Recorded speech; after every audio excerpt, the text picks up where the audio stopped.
was born in Dakar, Senegal.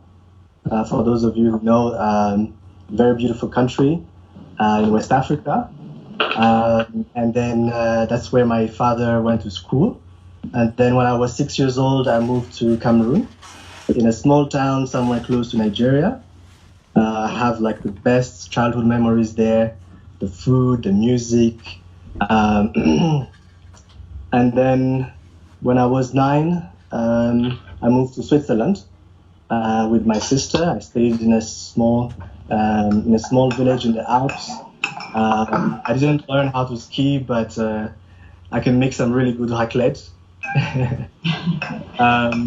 And then after 2 years in Switzerland, I finally went back to Rwanda. I remember the first moments were really emotional. I could speak only 2 words of Kinyarwanda, Amata, Namazi, I think. And I had all these cousins that I didn't know, and all these uncles and aunts. It took me a while to speak Kinyarwanda. Went to high school, reconnected with the country. And then when I was 20 years old, I moved to Germany. And as you know, just Germany, like the countries we are in, you have to learn the language. You have to get along with the people. I ended up staying 10 years in Germany, 5 years as a student, and then 5 years working as an engineer. I was in the auto industry, working for Daimler, in the medical industry as well for the Bosch Group. And then 4 years ago, I decided to come back home. First of all, as an entrepreneur, and then I was working for a tech company, and now I am the head of a startup incubator. So the reason why I'm saying this, as you can see, my identity is a bit West African, it's a bit Rwandan, it's a bit Swiss, it's a bit German. It's a combination of all of that, and I'm sure that you guys can relate to this. So let's talk about identity. I just want to say very quickly 2 things. I think connecting to your country can happen in 2 ways. There is a very emotional connection. That's the one that speaks to your soul, to your spirit. These are the values that were mentioned, the decency, the respect, the audacity, the faith in the future. And then there is a more practical connection, I would say. That's the one that feeds your body. That's the music you listen to, that's the food you're eating, that's the way you decorate your house.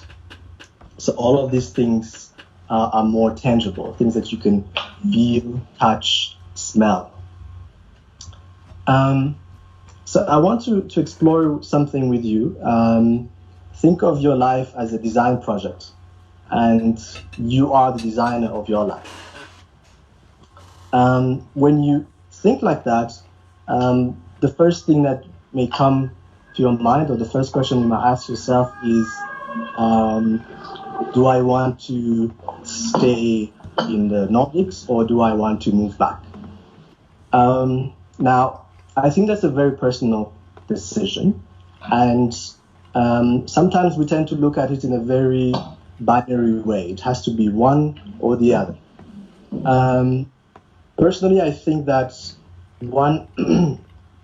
if you decide to come back, nobody stops you from going back to where you are after 5 years, living there for another 10 years, maybe going to somewhere else in the world. So that's one. You're not stuck anywhere. The second thing is, even if you decide to come home, there's a high chance that you get an activity that makes you travel around.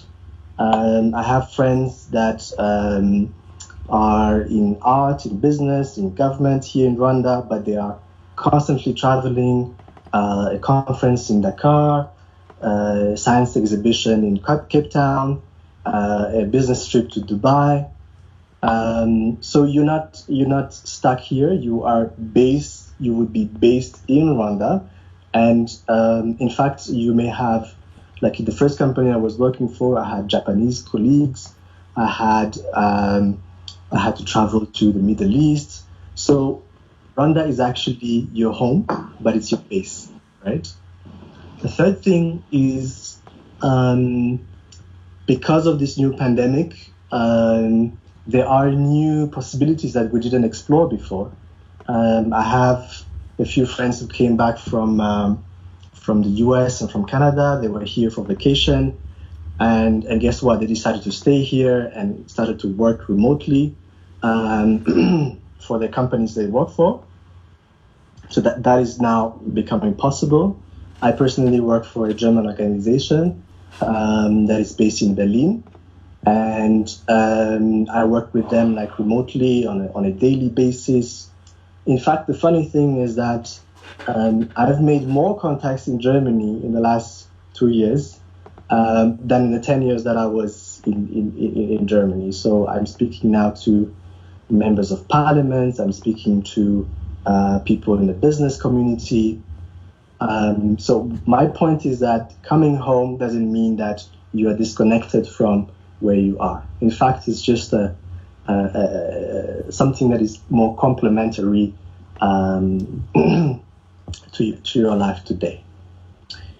Now, still talking about designing your life, you might ask yourself, how do I make these different identities work for me? Because as much as you want to get to know your Rwandan parts, you're not going to erase who you are and where you came from, right? So one thing that maybe you're not aware of is that Rwanda is becoming also more cosmopolitan. I have friends that are African students who came here to Kigali. I have friends who are German, French, Belgians who came to start their own businesses here. And in the beginning, I felt a bit uncomfortable, not comfortable hanging out with them because I was like, after all, I came to rediscover my roots and my country. But then with time, I realized that it doesn't have to be A or B, right? It doesn't have to be black and white. You can be, you can be actually A and B, and sometimes C and D, right? You may enjoy Makossa from Cameroon, like I do, and traditional Rwandan dance, right? You can enjoy Ichivuguto, and at the same time you enjoy Italian wine. So it might sound like a contradiction to some people, but the way you design and the way you combine these things and make it work for you is very personal. It's about your life, and this is something that you can also do in Rwanda. Sorry. One thing that I also realized with time living here is that my identity grew also beyond the things that we just mentioned. For instance, my sense of fulfillment. I just last week I took the road to Bugesera, and I realized that the road was actually built by a neighbor of mine that is a civil engineer. And then before I knew it, I got also flashed by a radar. That was not so funny. and that was actually a friend of mine as well who actually designed this radar and installed it. So you get to see every day the result of your work and the work of your friends, of people that you're around with, and that is a sense of fulfillment that I didn't experience when I was in Germany. The second thing is maybe thinking big. I remember coming here, starting my business, and wanting to do a Rwandan product for a Rwandan audience with a Rwandan customers. And I realized that Rwanda today is actually innovating in a lot of ways. I give you one example. There's an event I went to at Marriott last year, and it was an award ceremony. And when I looked around the room, I think we were just 3 Rwandans in the entire room. Why? Because it was the event organizers were from Côte d'Ivoire. The people that were being awarded were from West Africa. The speakers were from, I can't remember. So Rwanda today is like a platform where people come from all over the world, and they actually use Rwanda as a place to do their things. Now imagine what you can do as well if you, let's say you want to make pineapple juice and export it to Djibouti. How about you, if you don't find the pineapple in Rwanda, you can import it from Côte d'Ivoire. You can package it in Rwanda. You can sell it somewhere else. If you're in music, I have a friend who organizes private events. She brings Nigerian wealthy people for a weekend and they keep you. She brings like a singer from Kenya to entertain them. The possibilities are just endless. And the fact that we have the infrastructure for that, we have hotels for that, we have an airline for that, there's so much that we can do. So I won't be long, but I want to say one thing that is really important. As much as transitioning is an exciting experience, you'll have also moments of doubts, of misunderstandings, because you're trying to control everything, and you forget that the only thing that you can really control is yourself, right? I had the experience, whether you're working with your colleagues and you're speaking to them, or you are entering a building, asking for a service, at the end of the day, you are speaking to people, human beings like you. So if you are self-aware and you are emotionally intelligent, you can get anything done. If somebody calls you Muzungu, for instance, you will not feel offended, but instead you will understand that it's just a mechanism of protection sometimes, or it's a way to engage the conversation. You will not feel rejected, but instead you will turn the conversation, maybe bring out a joke, and just completely change the dynamic. I also experiences moments where you're at work, maybe somebody wants to tell you to use a different management style that you're not used to, and then your first reaction is to say, no, that's not possible. But instead, when you grow up and you realize that what you can say is instead, okay, I'm ready to try your way, but if it doesn't work, let's try it my way.